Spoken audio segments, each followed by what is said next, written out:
Good evening, everyone. I'm Phil from UK Paranormal Search. This is our first live stream, so please don't be too harsh on us if it all goes tits up. If it does, I will just end the broadcast, delete it, and pretend it never happened. So in this stream, we're talking precognition, mainly focused around dreams, and we have Caroline in the studio. Now, precognitive dreams, in simple terms, are any dreams that give you information about the future you wouldn't otherwise have. While scientific research hasn't found evidence to support the idea of these dreams, people do commonly report dreaming about events or circumstances that later happened. And one of these persons is Caroline, also co-founder of Haunted Southport, that we have in the studio with us right now. Hi, Caroline. Hi, Phil. You okay? Can you hear me okay? I can, yeah. Can you hear me? Yeah, hear you fine. So shall we get straight into it? Because I've got quite a lot of questions I want to ask you. Yeah, you're happy to do that? And if anyone wants any questions on screen in the comment section below for Caroline, please feel free to do so. So, can you remember your first precognitive dream, Caroline? I can. I'm not saying it was my first one, but the first one that I actually remember, I was about 4 years old at the time. And I can remember in my dream, there was two people walking down the pavement, and they walked into kind of like an archway to enter a large building. But it wasn't an archway that led into a building. It kind of led like more inside of like a courtyard. And when the gentleman and the lady walked past, the gentleman was actually shot in the back and fell to the floor. As I say, I was about 4 years old at that time, and I didn't really understand, shooting humans, or to me, I didn't know if it was a good thing or a bad thing. It's just from, what I can remember. And I can't remember if it was the next day or a couple of days later, my mum was really upset, and I asked her what was wrong. And she said one of her favourite musicians had been shot dead, John Lennon. My mum was an avid Beatles fan. And I just said to her, I had a dream that a man was shot. And she didn't really take me on because she was just, still in tears, really. And then later that day, I remember the news being on, although I wasn't sat there, watching the news at the age of 4. I was aware of it being on in the background. I don't know, maybe I was playing or something. And it actually showed the crime scene outside of the apartment where John Lennon was shot. Really? And it showed the archway towards where he was walking when he was shot. And I just said to my mum, that's what I saw in my dream the other night. That's strange, isn't it? To have that dream at such a young age as well. But there was that dream, what you just said about the shooting, and I think it was in March 1968. Kathleen Middleton reported on her first premonition of an assassination of Robert Kennedy, and she continued to dream of Kennedy's death for months. And then on June 4th, 1968, she called the Premonitions Bureau 3 times, urgently concerned about Kennedy, and he was shot just after midnight the next day on June the 5th. That's interesting. So did these continue through childhood, these dreams? The next one I can remember, I was around about the age of 5 or 6, and in this particular dream, I just saw the colour yellow, but I could hear what sounded like tyres screeching, and then shortly followed by a car crashing. That was my dream. And then the next morning, my mum was driving me to primary school, and at the end of the road where we lived, there was a yellow car had crashed into a ditch. And, although I didn't actually see a car crashing in my dream, I could just see the colour yellow. I did hear what, like I say, was sounded like tyres screeching and followed by a car crashing. So obviously, it was at such a young age. How did these make you feel? Did you feel different to other children growing up? I didn't ever talk about any of these dreams to other children because, to be honest, I didn't know what they were. I didn't know they were anything unusual. I didn't know at that young age whether it was normal to have such dreams, because I didn't understand, the paranormal or anything at all like that. So I didn't feel different, and they didn't particularly at that young age make me feel anything unusual, because I didn't know at the time that these dreams were unusual. So I know you still continue to have these dreams now as you've got older. Was there a period of time when, obviously, you had these dreams when you were younger? Was there a period of time when you stopped having these dreams and they started to come back again? I don't always have the dreams in the evening as a dream. Sometimes I can have what I believe is precognitive in daydreams as well. So like during the day, I can just kind of like go off into a daydream and just think about something, which to me, it might be random or it might not be random. It might be something, maybe a situation that I am expecting, but I don't know what the situation is going to be like until I actually get there. So I think through childhood and teenage years, I think the daydream precognitive dreams continued, but not like the evening sleep ones. I don't recall having any throughout my 20s, other than perhaps, like daydream precognitive experiences that could other people may actually put down to coincidence. Yeah. Then when I got towards the end of my 30s, and I started to show a bit more interest in the paranormal, I think it was sparked by experience I'd had as a child. And I wanted to find out more about it, really, more about the paranormal, trying to get, answers to questions. So I joined a paranormal group, and I was then obviously surrounded by, skeptics, non-believers, psychics, mediums, and a lot of them showed an interest in meditation.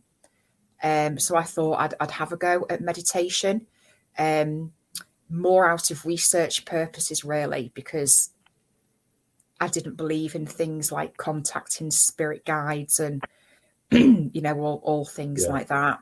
So as I say, it was more for research purposes. So the first meditations I started to do were to contact a spirit guide. I didn't feel any benefit from that whatsoever, but scrolling through YouTube, I found some guided meditations about precognition and precognitive dreams. So I started to do those, and then I can say hand on heart that the precognitive night dreams and precognitive daydreams started to come pretty thick and fast then. So when did he? I know this. When did he actually start again from being young? And do you know, is this what started it? Because you went back to like meditating and joining certain paranormal groups. Is this what started them off again? Because it's something you have again now quite regularly, isn't it? I know you don't really like speaking about, and I know it's not really common knowledge. So thanks for coming on and sharing these experiences with us. But you got quite a few experiences that you told me about. If you want to share them, haven't you? Yeah, going back to the first question, I don't recall having any throughout, my late teens, 20s, early 30s. But saying that, life at that time was pretty busy with going to university and having my children and being in a really demanding job. So, maybe I did have them, but I didn't give them much thought because I didn't have time to give them much thought. But as I say, when I got towards the end of my 30s, started doing meditation, get a little bit more time for myself. They did, as I say, they did start coming pretty thick and fast. A couple of them have been very, very upsetting and very disturbing. Most of them I've had they're not of any particular disturbing nature. The one that's affected me most happened a few years ago. It was a Monday evening. It was overnight on a Monday. And I'd had a dream of a very wide seafront promenade.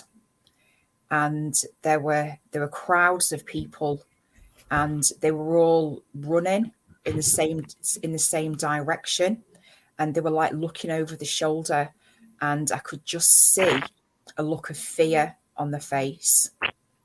Now, when I do have the nighttime precognitive dreams, quite often I'm an observer. So in these dreams, nobody will speak to me and I won't speak to anybody else. It's as if I'm just not there, as if like I'm invisible, observing it. And on this particular occasion, I was an observer from above. I had like an aerial view of what was going on. And these crowds of people were also carrying red, white and blue flags. So that was a dream I had the Monday through to the Tuesday. When I woke up Tuesday morning, went on Facebook, and a friend of mine who's also interested in the paranormal field posted on his private Facebook page about a dream he'd had the night before, which was exactly the same as mine. There were a couple of differences, not within the detail, but within other things that he'd mentioned. But the detail of the promenade and the crowds of people running and looking over the shoulder in fear, that was the same. I think in mine, I'd mentioned about the red, white and blue flags. And I said to him, it was as if they were celebrating something. The Thursday evening of that week, I'd been out and I came home and I turned the 10 o'clock news on, and there was a news story about the terrorist attack that had happened in Nice in the south of France that day, whereby it was Bastille Day, which is obviously a national celebration for French people. And there was a terrorist attack whereby a gentleman, so I'm not even going to call him a gentleman, a man, a man drove a large vehicle into a crowd of people who were celebrating Bastille Day. When I saw the film footage on the news, it was exactly how I'd seen it. The film footage that I saw was taken from an apartment block, and somebody was stood on a balcony, so like an aerial view, and it was exactly how I'd seen it in my dream. So I messaged my acquaintance who had also had a dream of the same nature as me, and both of us were just absolutely shocked. Absolutely shocked. I didn't sleep all night that night. I felt grief. I mean, I feel as though I'm an empath anyway, but I felt as though I was taking on everybody's grief. At the same time, I felt guilty because I had nothing to grieve for, because nobody I knew or loved had died or been affected. At my place of work, I was really upset. I was shocked because, you know, I dreamt it was going to happen, and it did happen. I was confused as to, you know, is it paranormal? Is it extrasensory perception? I just absolutely didn't know. And even to this day, it affects me. I was reading the messages that myself and my friend had sent to each other, both the Tuesday morning and then the evening through to the morning of the attacks. And it did bring back some quite bad memories last week, and it's been on my mind ever since as well. So it must be pretty scary, to, you know, to have a dream and then you know, even like future dreams you have, and it's something not nice. It must be pretty scary for you to think, Yeah. is this dream going to come real? Yeah. That's I mean, if it affects quite, you, obviously it must be quite affecting to dream something like that and for it to come true. And it's not really I know you've spoken to me a lot about dreams over the last 12, 18 months, and really that's not really the only horrible thing you dreamt about, is it? To be honest, about yeah, Ukraine, didn't you, before it happened? yeah, there have been other things a few weeks ago. In fact, it was just before this war in Ukraine started. I dreamt I was standing in front of my father's house. Now he lives on a farm surrounded by fields, so big open space. And there was crowds of people in my dad's garden, on the road, in the surrounding fields, and everybody was looking up to the sky. And there was a big explosion in the sky, like one big firebomb with like streams of fire coming off this firebomb and falling to the earth, falling to the ground. And then when this war in Ukraine first started, I was watching the news again, and the exact same image. Hi, John. Hi, John. Hi, how are you doing, guys? I'm okay. How are you? Oh, what a nightmare. I've just discovered Apple products don't like StreamYard. Oh, dear. No, you've got to use Safari. That'll be why then. Okay. So you've been listening to the stream, John, beforehand, or? I've been trying to, yeah. I've been getting extremely frustrated, but we've got there. Okay. That's good. Yeah, so the image that I saw in my dream that particular night was the exact same image, you know, that appeared on the news a couple of weeks later. It's not all bad, is it? Because you texted me about 2 weeks ago about a bit of money that you came into as well. Yep. So just over 2 weeks ago, I had a dream. This was an overnight dream, not a daydream, because I say I do feel that they are different. That I received a letter, and I was opening the letter, and I'd been given, and in it was a check that somebody had sent me a check for money. And whilst I was opening this letter, this check, in my dream, my dad was also with me. Now, I very, very rarely dream about my dad. I very rarely dream about any member of my family. Anyway, 2 days later, so a week last Wednesday, I got a letter. I opened it, and it was a letter saying that the HMRC owed me a tax rebate. Nice. Sorry, I forgot to say as well, in my dream, it was a check for £500. So 2 days later, I got a letter from HMRC saying that they owed me a tax rebate. It wasn't £500, unfortunately. But later that same day, my dad opened a letter to say he'd been given a tax rebate. He actually had a check for a private pension that he'd been paying into. And the amount that he received and the amount that I received added up to £500. Really? Yeah. And it's not all bad now. There'll be your lottery numbers for next week in the comment section below.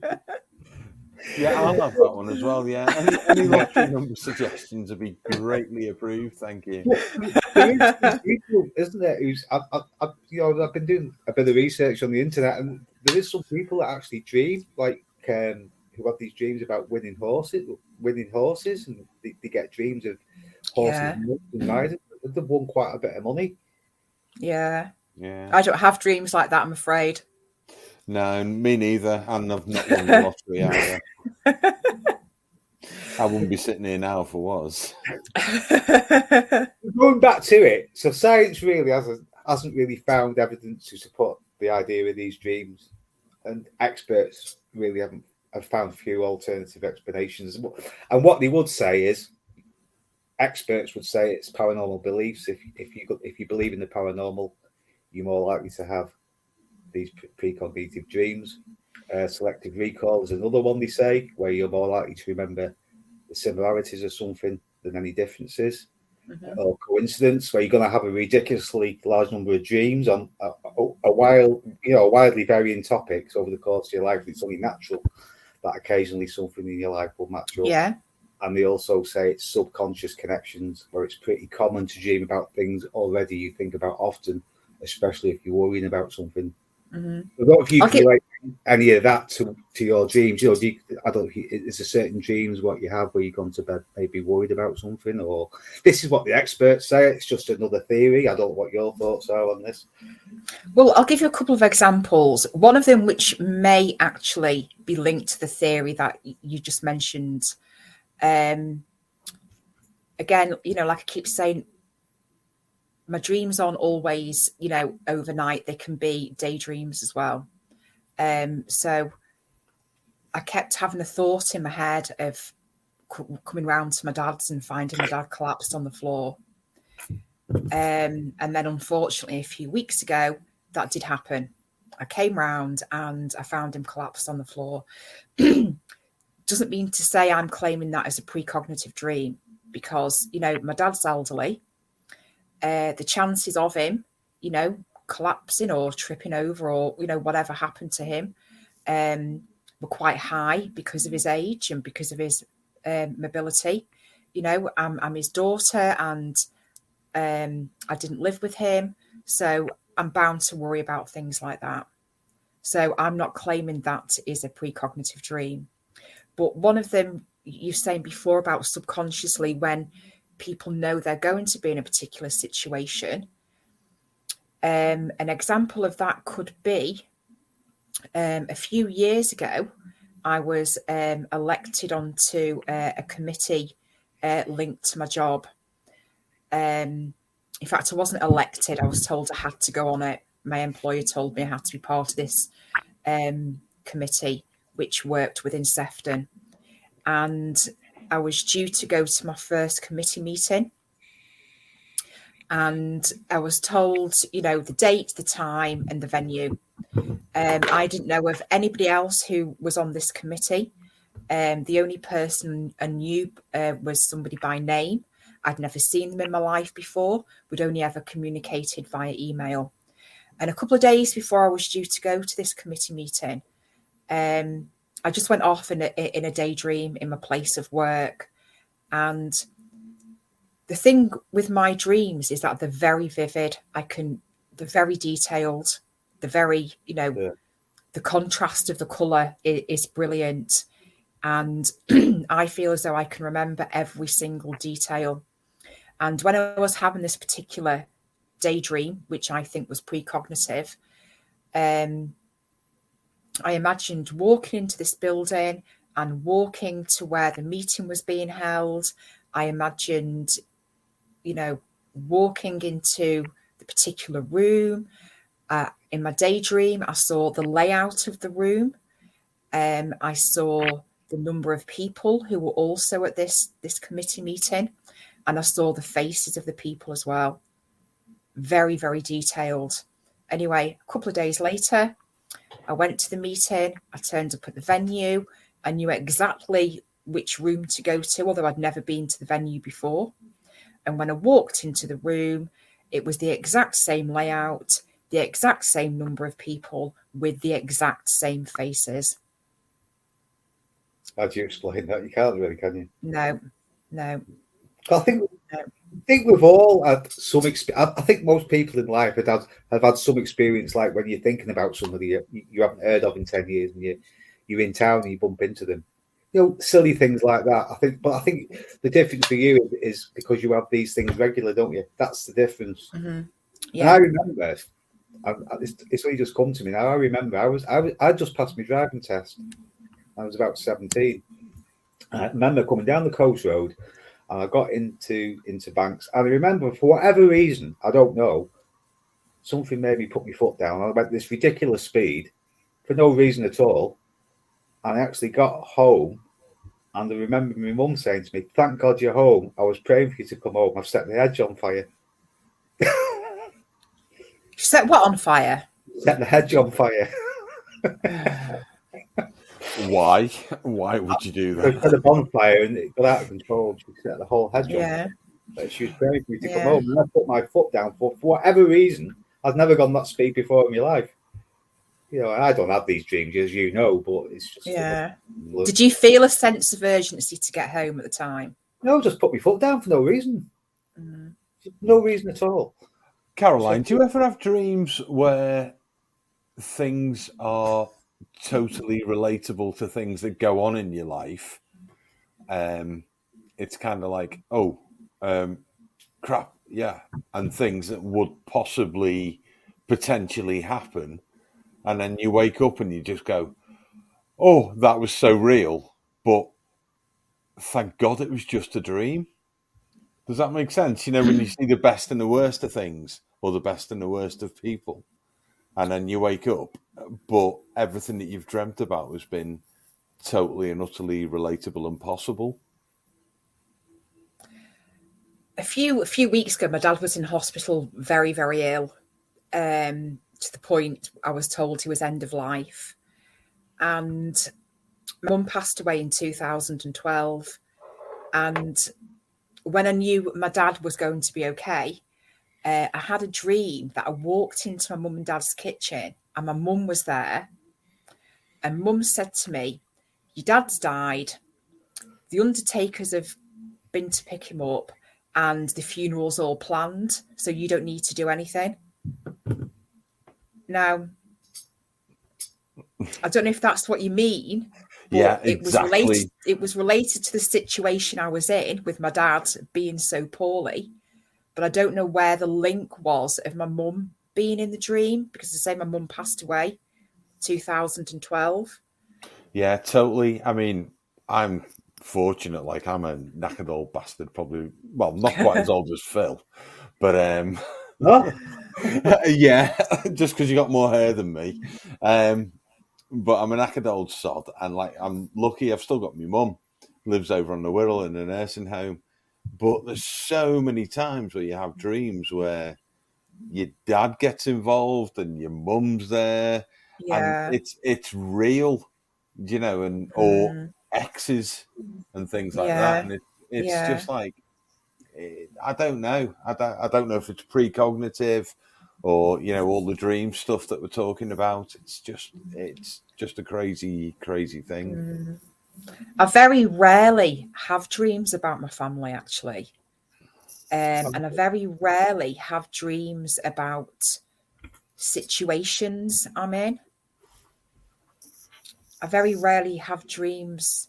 Yeah. So, you know, if something is troubling me, I don't often recall dreaming about it, other than the example I gave you, you know, about finding my dad collapsed on the floor and, you know, my mum telling me my dad had died and they'd already taken him away. I don't really recall having dreams based upon my emotions and the situations that I find myself in at that particular time. Not often, anyway.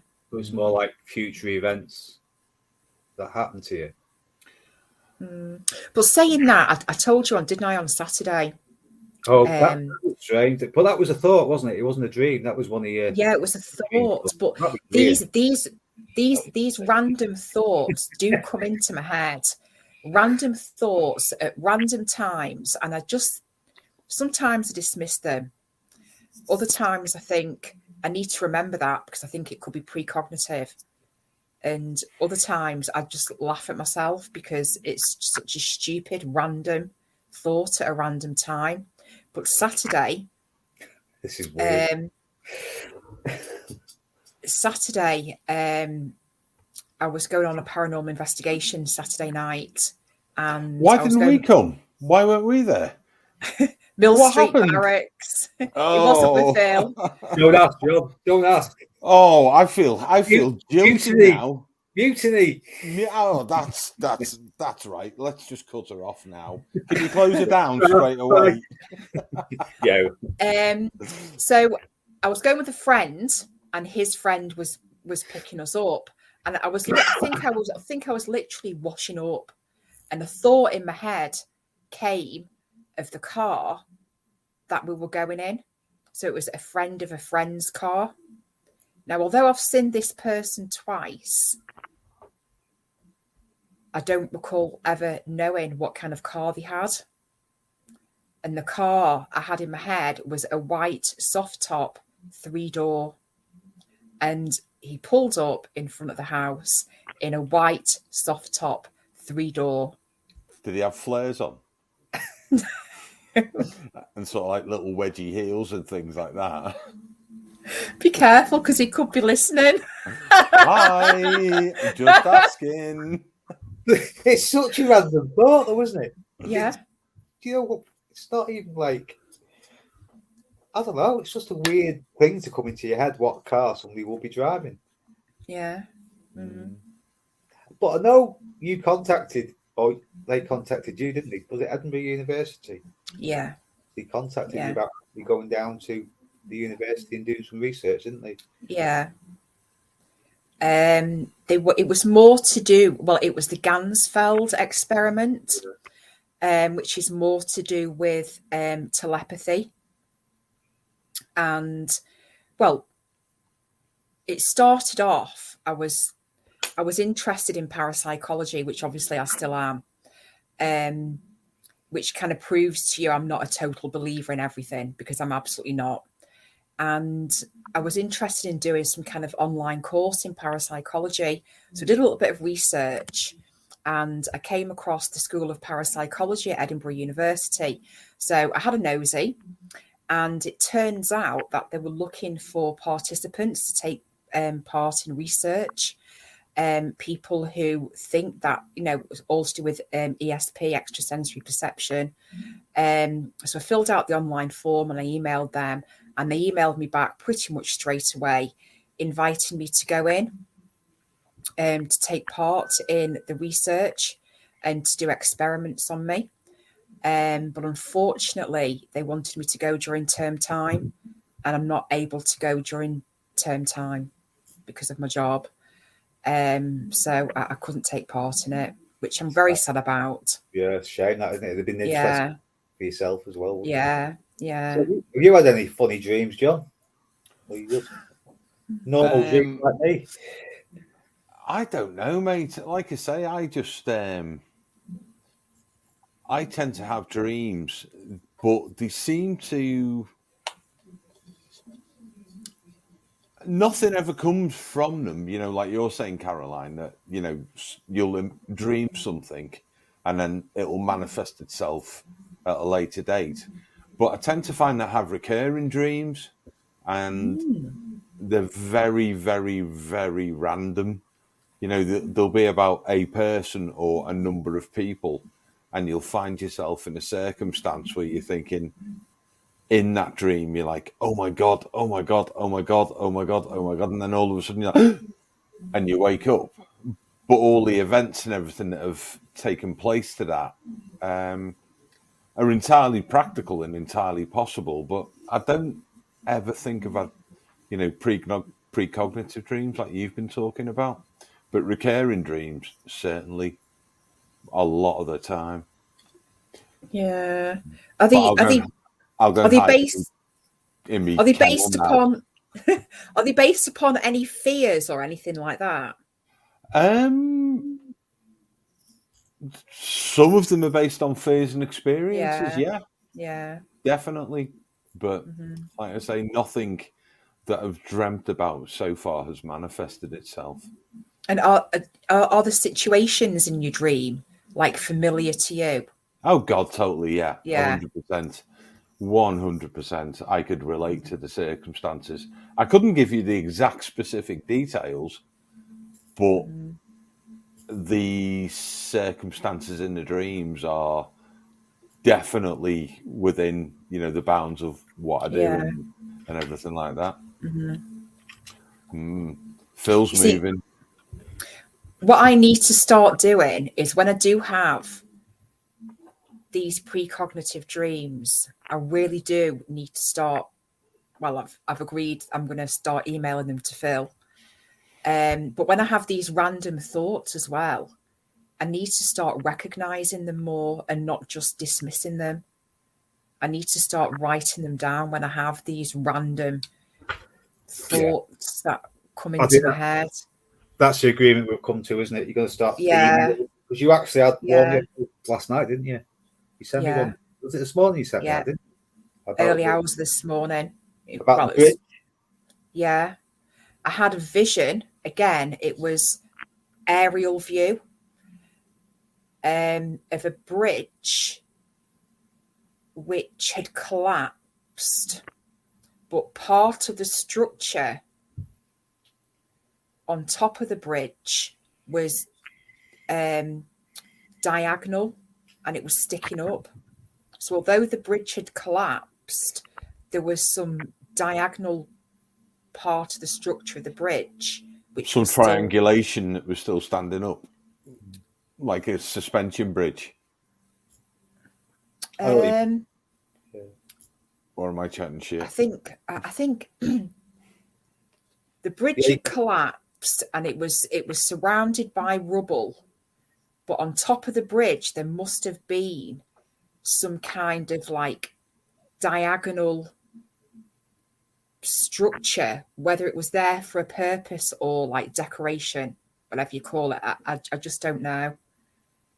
But I saw that aerial and from a little bit of a distance. Do you think that could be... Yes, I do. Do you watch the news? I knew what you were going to say then. Yeah. Do you watch the news? Do you think that could be some sort of... Yeah. It could be, yeah. It's quite scary, that, isn't it? Yeah. Everything that's going on. I had one about... I mean, obviously there's been a few terrorist attacks on London. But one of them in particular, it was only a couple of days before I had a dream, a night dream, that I was in like a cafe bar in London, like a cafe bar that didn't only sell coffee but sold alcohol as well. So there was like a bar. Hurrah! Let's go. Yeah. And the tables and chairs were all tall tables and stools. And the decoration, it was all very wooden. So it wasn't very modern. It was all quite wooden. And there was a door with smaller windows. And on the inside, the door was covered by like a net curtain. And then there was two big windows either side of the door that had curtains halfway down the window. So the curtains only started halfway down, so you could see out the window above where the curtains were. And in this dream, again, I was an observer, so I didn't speak to anybody and nobody spoke to me. And there was like a mass panic in the cafe bar, and one of the employees locked the door with a key and bolted it top and bottom. And people were told to get under the chairs, to get under the tables, to lay or to sit on the floor. And then I can remember in my dream I heard noises outside of like crowds of people and people shouting and people literally, running, screaming. And it was then followed by 3 men who were dressed in black. I could only see them from like shoulder upwards, who were dressed in black, who were walking, who weren't running, but they were walking not at a fast pace, but they were striding. And there was then after those 3 walks past the window, nobody else walks past after then. So I felt as though wherever people were running to, they were at the back of the crowd. And then I can remember seeing people being sent down into like a corridor and sent down into a basement. That was my dream. And then 2 days later, there was a terrorist attack on London with knife wielding terrorists, and there was 3 of them. And again, when I watched the news, it interviewed somebody outside on the streets, and in the background there was a cafe bar with a door and 2 big windows either side, and you could see where the curtains only started halfway down. And it was the employee of the cafe bar who had said what he'd done, which was to tell everybody to get down the floor. He locked the doors, and then he took everybody down the corridor into the cellar. Wow. Wow. Wow, Yeah. wow, wow. And I understand there's things like false memories. I understand the part about only picking out the similarities and dismissing the differences. But if you were to have dreams like I do, they're very vivid. I know every single detail. Do they interrupt your life?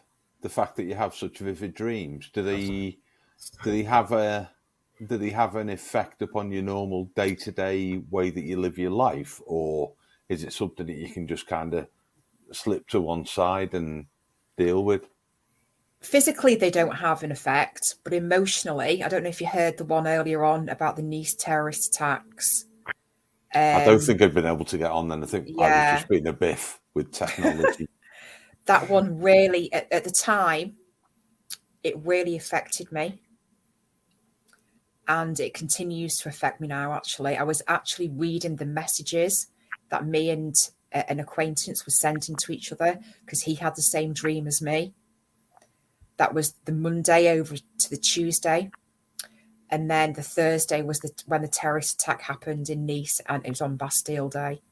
And I was reading through the messages that me and him sent to each other.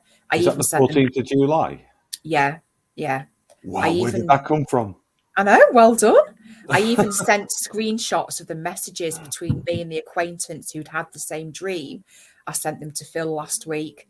Both the messages before the event and the messages we sent to each other after the event. She did as well, yeah. Back you up on that, you did, yeah. I don't doubt you. I don't doubt you at all. I've got no reason to.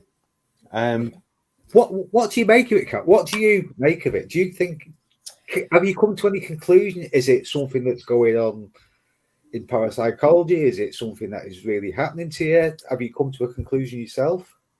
One thing I would like to point out is that I haven't meditated for a while. So I know I said that I started to have precognitive dreams again in my late 30s when I started to meditate. I haven't done meditation for a long time now. Late 30s? You're not there yet, are you? Oh, thanks, John. Me and you are definitely going to London in that cafe bar. well, I've got a nice voice, apparently. You told me. So, do you know what, Phil? I haven't a clue what's going on. No. I truly believe it's not luck. I truly believe it's not coincidence. I truly believe I'm not a BSHITTER. No. I know what I dream, what I see, and I know that they are linked. I've got nothing to gain from this. No. I'm not after fame or fortune. I'm not after any kind of attention. You know, it took a lot for me to come on tonight, whether we've got other listeners or not. Because you say to me, keep this to yourself. Which I do. Now I've asked you to do this stream now without asking your permission. Yeah. I don't talk to other people about it, so I don't know what is going. I'd like to know what's going on, which is why I wanted to do that research at Edinburgh University. I think that's somewhere you need to get back to if you do get the chance. to be honest. The problem is it's all subjective. I don't know what I could do to prove to you that I think this is extrasensory perception. I think there definitely is something in it. So number one, I'd like to find out, how can I prove it is, or how can I find out if it is or it isn't? And number two, what do I do about it? It's a big debate, isn't it, in the world of academics too? Yeah. A lot of academics will just poo-poo it, but there's a lot of academics out there who possibly think there is something. Let me put this to you. Through all the testing they've done, there's a lot of tests that come back that gives it credence that something is. Yeah. Right. Let me put this point to you. Okay. So this ESP can be seen as a sixth sense, can't it? Yeah. Okay. So we know that we can touch, we know we can taste, we know we can smell, we know we can feel, and we know we can, whatever the fifth one is, touch, taste, feel, see, and hear. Smell. Yeah. Okay. So, there are five senses, and scientists will say, yes, 5 senses do exist. Okay. Scientists have the issue with this claim of the sixth sense because it's subjective. Okay. It's only based upon what people see or what people claim to experience. Okay. But let me ask you this. Have either of you two ever been in love? Don't answer that, John. You're live on screen, mate. I can't really remember. Yes. But okay. Go on. How can you? Phil. I can't hear me. It's gone. It's muted. Okay. Right. Okay. John. Right. But what if I don't believe you? How can you prove to me that you've been in love? I can't, can I? You can't. I can tell you about how I thought about the feelings that I had inside and all that sort of stuff, but I can't prove it to you. No. Do you think scientists believe in love? Oh, now you're going into the question of why any scientists are met, aren't you? Or married, because it can't be proven, can it? But see, this is it. Or not. I'm sure, I've got friends in my place of work who are scientists, and, I know for a fact that they are in love with their husbands, with their wives. But how can they prove that? How do they know that love is actually real? It's just, so my argument is, or, the point I'm making is, why do scientists have such an issue with extrasensory perception?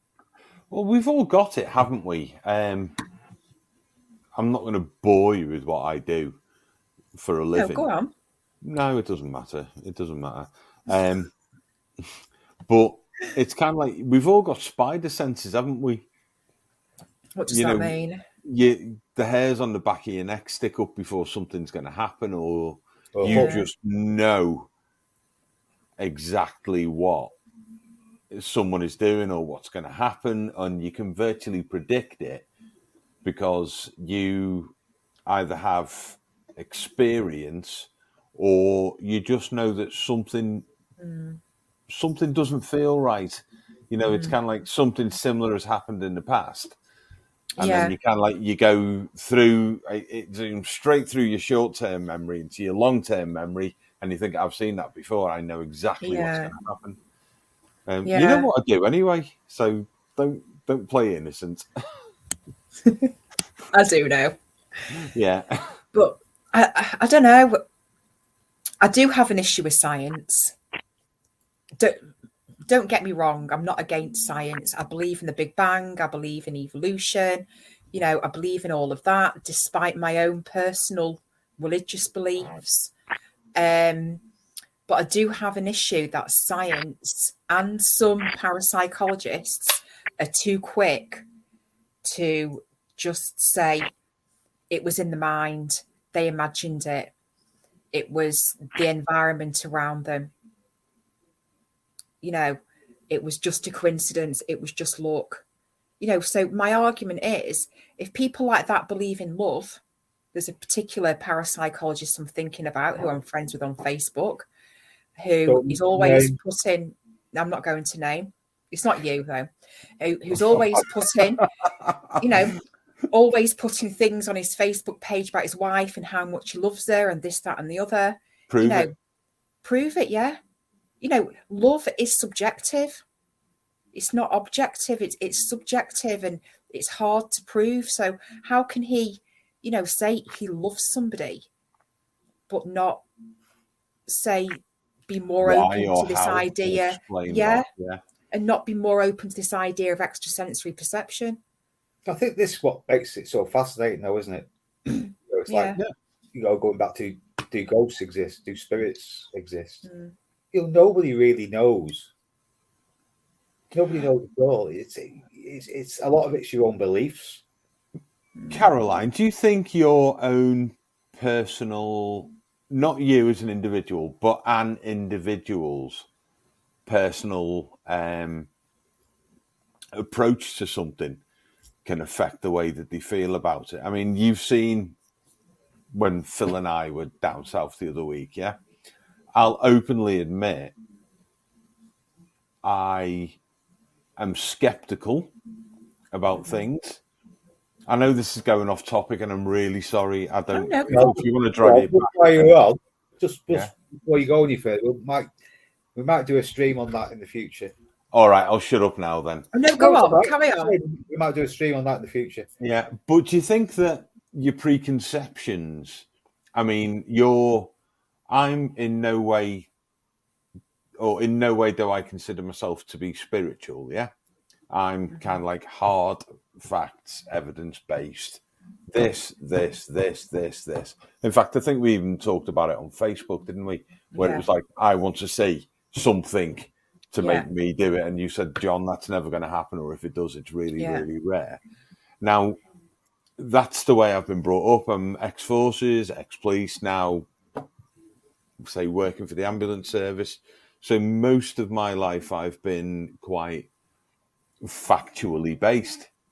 I don't know. Well, I know you obviously because we've met a good, few times. But do you think that people like you've said you're spiritual, brilliant. I'm not in that position to be like that because that's not who I am, as opposed to yourself. Do you think that's going to alter the way that you maybe perceive dreams or the way that you perceive experiences? If you can't, it's going back to you saying about scientists pinning things specifically on evidence-based outcomes and analysis. Or shall I just shut up now and turn off this? I find that I see truth in lots of different belief systems. So I wouldn't quite say I'm spiritual. I've been to a spiritualist church, but I only started going for research purposes, not because I believed, and I still don't believe now, although I was going for a good few years. I felt a bit of a fake because everybody else who was there were true believers of the spiritualist church. And then there was me, who dubious or skeptical. Exactly. You took me, didn't you? I did, yeah. Never again. Never again. I had to sit at the back. Oh dear. And it's like even doing the meditation. I did it for research purposes to see if there was any truth. And so I find that I see lots of truth in different belief systems, both religious and non-religious. So you could say that I'm quite confused, really. In some respects, I'm a humanist. In some respects, I would say that I have got Christian beliefs, but I also see truth in Buddhism and things like Hinduism and Islam and, Yeah. But I'm not saying I'm a believer. I just see the different belief systems I do think have got different truths. So with me, I wouldn't say that any of what's going on with me, with my precognition, is related to any of my belief systems. Okay. Good answer. Sorry, it was very long and drawn out. It's almost as long and drawn out as my question was. Well, is there anything else you want to add? Because we've been on now for 50. We've actually been on for 55 minutes. Blimey neck, Phil. What's going on here? So, is there anything you want to add before we end this stream, John?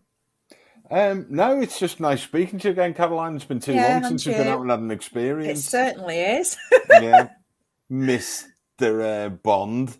That needs to be rectified. What's that? Sorry. Another ghost hunting experience. Yeah, you need to get one sorted, Phil. Yeah. Yeah, let's sort something. Yeah. But no, Caroline, thanks. As I say, we're all different.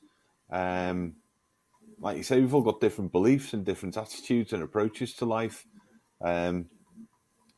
Bloody earphones, I hate them.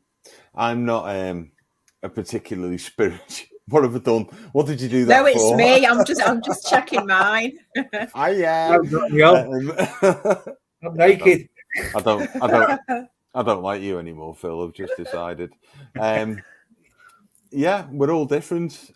We all approach life in different ways. It's been interesting hearing the way that you perceive things as opposed to the way that I kind of perceive things, and that's not meant in any sort. You know what I mean? But as you said, we're all different.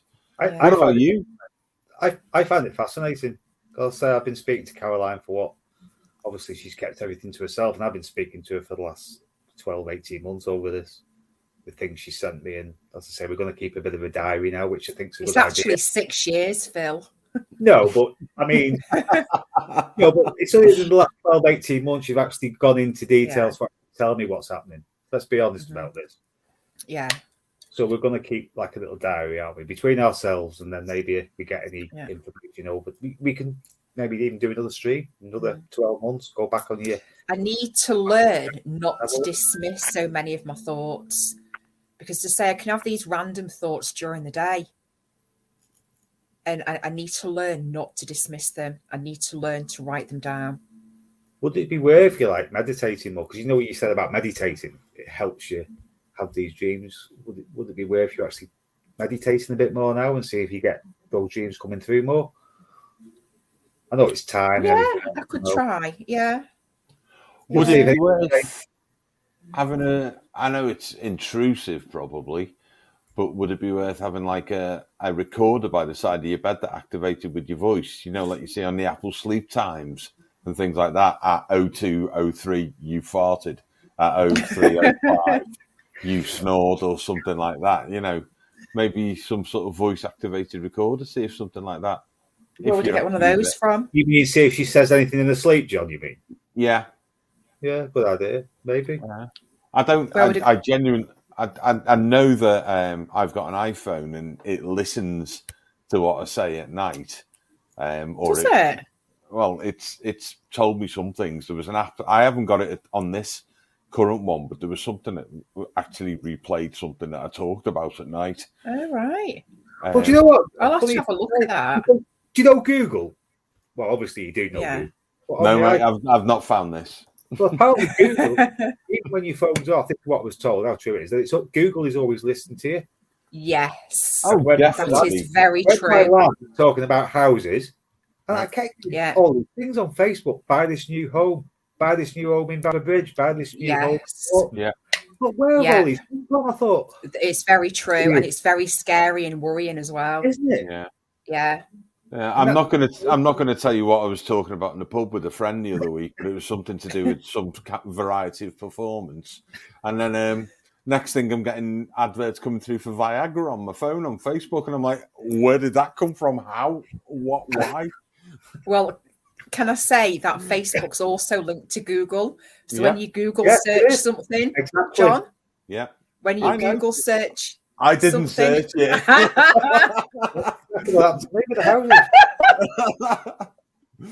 I was actually talking to my mate about it in the hop vine. Yeah, whatever. So I think on that note, unfortunately, we've come to the end of the stream. I found that quite fascinating. I'd like to thank Caroline for coming on. I'd also like to thank John for coming on. I hope you've all enjoyed it. I've had a fab night, guys. I hope to see you all again in a future stream. So I'm going to really enjoyed it. Just want to stay backstage when I switch off, please. I'll How do we do that? Just end the broadcast. Just stay where you are. Okay. So bye from me. Bye. Bye.